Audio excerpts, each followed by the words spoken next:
नैनीताल जिले के बंधुलपुरा में रेलवे फाटक के पास शराब पीते और आपस में मारपीट करते युवकों का वीडियो सोशल मीडिया पर तेजी से वायरल हुआ।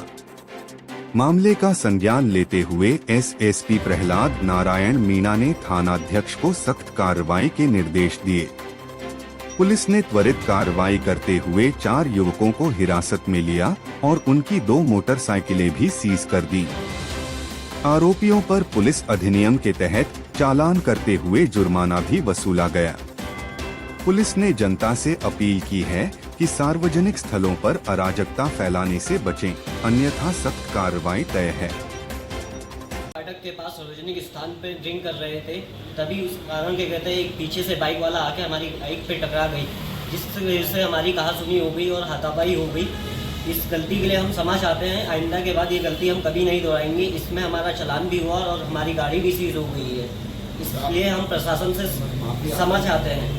हम चारों मिलकर प्रशासन से माफी मांगते हैं। आज के बाद गलती हम दोबारा नहीं करेंगे, कभी नहीं होगी ऐसी। हम ये गलती अब दोबारा नहीं दोहराएंगे।